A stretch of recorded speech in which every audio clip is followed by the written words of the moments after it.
Hey, what's good? I'm doing a Monarch deck profile. Before I get started with that, I'm going to show you guys this. I have all the FA stuff that I have for the set. I'm going to wait until more support comes out before I actually play the deck, but yeah, so without any further ado, let's get started with the deck profile. So, 3 Dia, I don't have a third one. That's where the proxy comes in. But I ordered the stuff not too long ago, today, and so Adia's effect is that when it's normal special, you can special in a 800 attack, 1000 defense monster from your deck, which you want to go for Eidos, and then when this card's sent to your grave, you can target a Monarch spell trap that's banished, and then add that card to your hand. So, which is really quite good. And then 3 Eidos. So when he's normal special, you can get a extra tribute summon or a extra normal summon, whichever way that you want to put it. And then you can banish him from your graveyard, target a 800 attack, 1000 defense, which you want to target a Dia, and then special her, and then her effect goes off, bring on another one him. So it's really quite good. I know a lot of people played 2 and 2.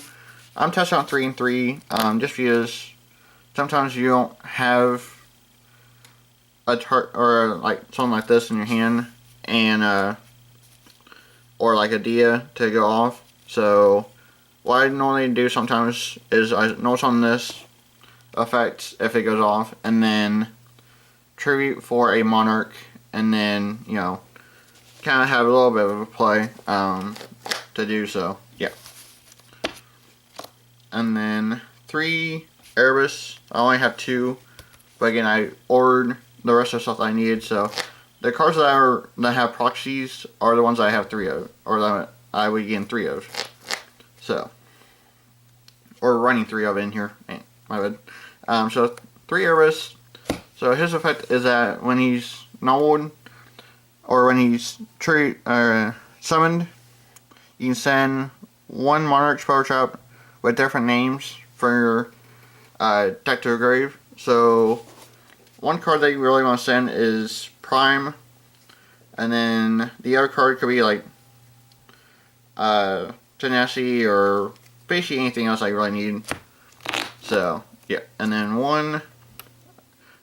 you also shuffle a card from hand, field, or graveyard into the deck, which it does not target, so it gets around Cosmo. So, and then 1 Aether. Sadly, it's at 1, but it is what it is.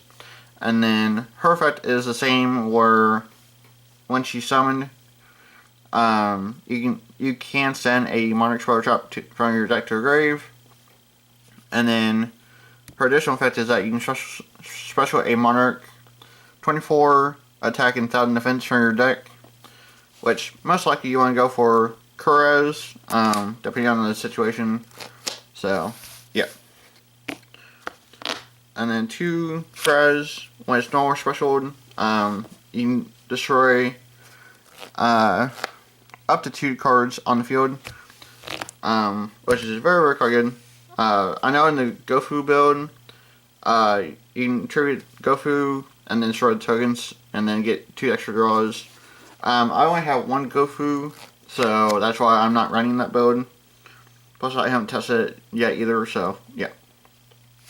And then 2 Caius, the Mega Monarch. So you target a card on the field and then banish it, which is pretty decent. You can banish the back row in case if there's something on the field that can't be targeted. So yeah. And then 2 Thessalos, the Mega Monarch, or the Firestorm Monarch. So you select the card from your opponent's hand at random, and then if it's a monster, they take damage from the low times 100. So let's say it's level 10, so they take 1,000 damage. So yeah. And then Titus the Mega Monarch. So if you tribute someone by triggering a dark monster, it gets an additional effect. And then if one of the monsters is dark, that gets banished. Your opponent takes 1,000. But if you trigger a dark monster for this, you can banish any card instead. So you can target 2 cards instead, and then banish them. So really good. And then 2 Vanity's Fiend. You know someone out quite a bit, and so Vanity's Fiend is really quite good to help lock down your opponent and make sure that they don't be able to play. So yeah. And then 3 Domain, just staple. You can reduce the level of a Monarch that's like 8 or higher down to 6. So you activate, reveal this becomes level 6, and then they can tribute for a Erebus for basically 1 tribute less. So it's really quite cool. And then 3 Tenacity, reveal a Monarch or reveal a monster with 24,000 or 28 what was it 28,000, and then add a Monarch Spell Trap from your deck to the hand. So it's really quite good. And I mean, yeah, there's Ash that can counter it, but it's still really quite good. So, and then 3 Return. I don't have 3. That's where the proxy is, but 3 Return of the Monarch. So when you summon a Monarch, the Monarch will be chain 1, this should be chain 2, and then you can either search for another lower Monarch, 24,000, or you can search for a 28,000. So yeah.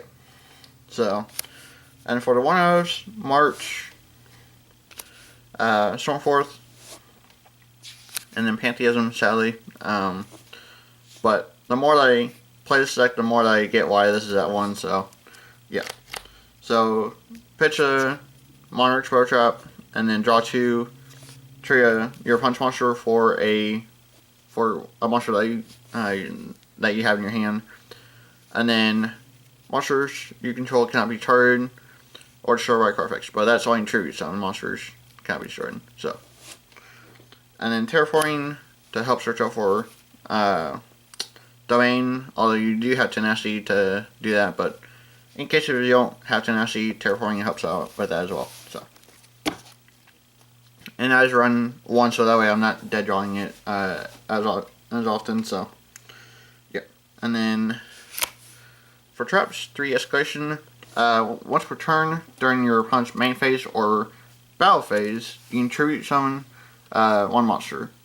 So you tribute a monster and then summon a monster from your hand, which, you know, it can disrupt a lot of plays and they can be very quite annoying. So. Which is probably why Stormforth is at 1 and then Aether is at 1 because of this card. So, and then 2 Prime. You really want this card in your graveyard, but you want 1 face up to help recycle your spells and traps back into your deck. So yeah. And then 2 the Monarch Erupt.